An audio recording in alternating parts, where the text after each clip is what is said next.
ఇంకొద్ది దూరంలో తల్లి కొండ దగ్గరికి వెళ్తాం. మళ్ళీ ఆ నుండి ఇప్పటిదాకా వచ్చిండే ఎంతుందో ఆ మెట్లు ఎక్కడానికే అంత టైం పట్టింది అనమాట.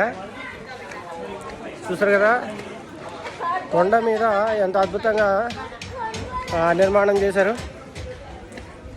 మోదీ ఉంటే ఏదైనా సాధ్యం. అంటే బీజేపీ ఉంటే ఆ రాష్ట్రంలో ఆ దేవాలయాలకు ఎలాంటి లోటు ఉండదు. ఆ దేవాలయాలకు వచ్చే భక్తులకు కూడా ఎలాంటి అసౌకర్యానికి లోనయ్యే పరిస్థితి ఉండదు అని చెప్పి స్పష్టంగా మనం తెలుసుకోవాలి. మొత్తం మీద కొండ మీదకి వచ్చినాం. అదిగో పైన కొండ మీద కనపడుతున్నది అక్కడ ఉంది తల్లి.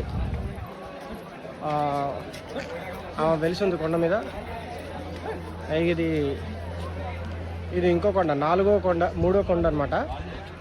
ఆ కొండ మీద ఉన్న కొలను ఇది కోనేరు. ఆ నుంచి ఇక ఇంకో దారి ఉంటుంది, మెట్ల మార్గం అది కనపడుతుంది. ఆ మెట్ల మార్గం ద్వారా తల్లి దర్శనానికి చేరుకోవచ్చు. అక్కడ కనపడుతుంది అది అన్నదాన సత్రం. జై మాత.